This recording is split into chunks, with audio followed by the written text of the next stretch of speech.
Nicolas Karabatic qui donne le coup d'envoi de cette rencontre. C'est parti entre le Paris Saint-Germain et Limoges. C'est la 17e journée de l'Equimo Star League à Coubertin. Les Parisiens, 16 victoires en 16 matchs face aux Limougeaux qui ont gagné face à Dunkerque après 2 défaites consécutives. La défense 0-6 pour Limoges. Donc vous l'avez entendu, autour de Erstich. Et le premier but pour Christophe.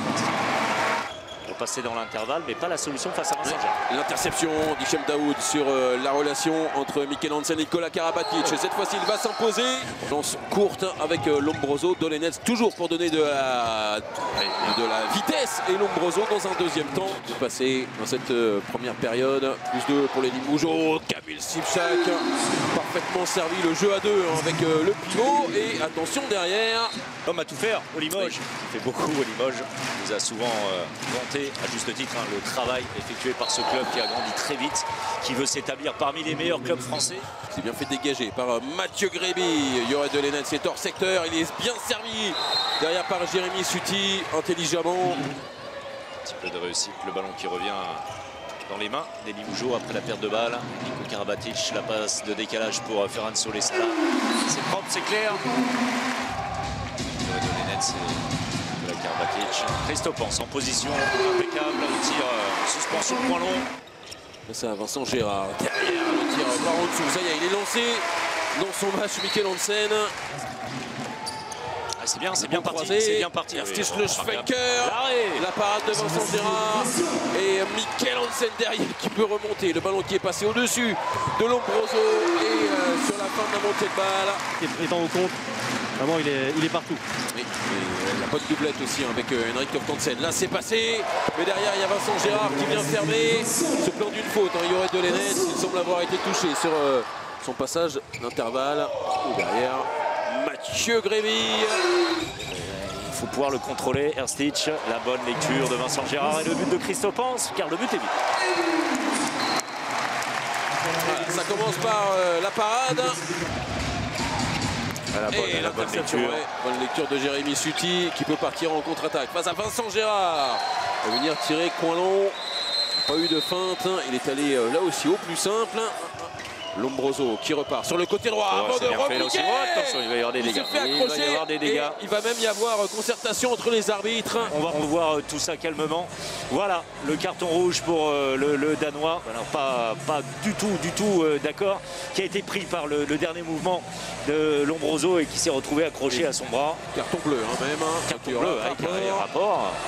Dolenez qui rameute ses partenaires. Allez, ça va être avec trop tard. Lombroso. Non. Allez, avec Gaïch. Une dernière parade pour Vincent Gérard.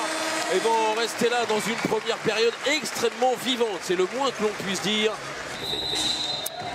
Les Limougeaux ont 2 buts de retard au moment de reprendre la seconde période. 20-18 en faveur de Paris face à des Limougeaux qui jamais n'ont lâché, aussi bien physiquement, techniquement que mentalement. Et la bonne interception de Mathieu Gréby face à Denis Darevic qui ne pourra rien faire. On l'a vu en première période, à l'aile évidemment, mais en 2 aussi. C'est la position qu'il occupe. Les 2 ailiers ont été, comme c'est souvent le cas. Allez, la bonne interception d'Adama Keita. Qui fait un excellent début de seconde période qui va venir déborder Denis Darevic. Son 3e but déjà pour Adama Keita. Voilà, Nieto, là il a été trouvé, mais Vincent Gérard, encore une fois, fait bonne garde. À bout portant, il est redoutable, le gardien parisien aujourd'hui. Nicolas Karabatic derrière, tout seul. C'est pas assez, c'est pas assez à son goût. Je veux plus. Christophe Hans. Oui, parce que là, la décision est faite. On le dit toujours, et je répète, c'est l'un des joueurs qui attire le plus le ballon sur le terrain, sur ce poste. Allez, le premier but.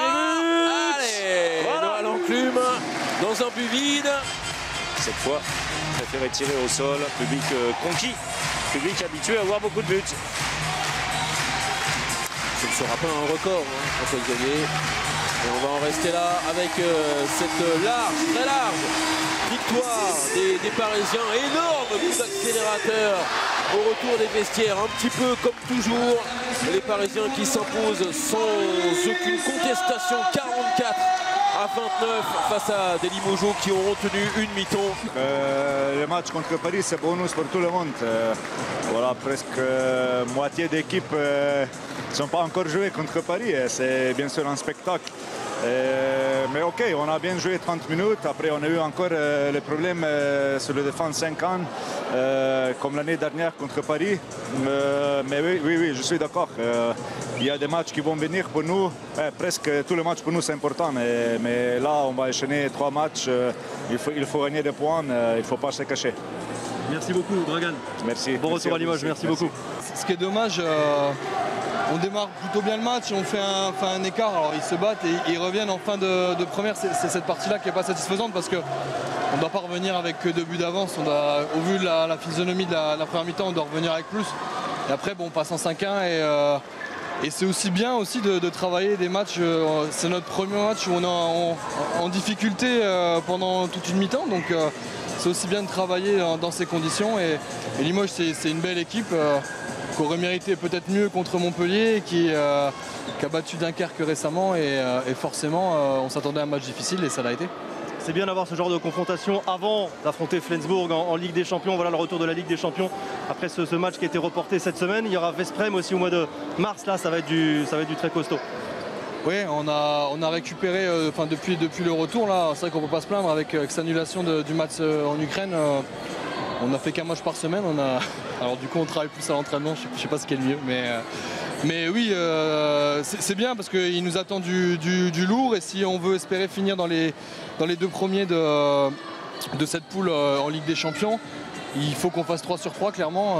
Donc voilà, Flensburg qui a peut-être abandonné un peu plus d'ambition de figurer dans les 2 premiers avec cette défaite contre Kielce.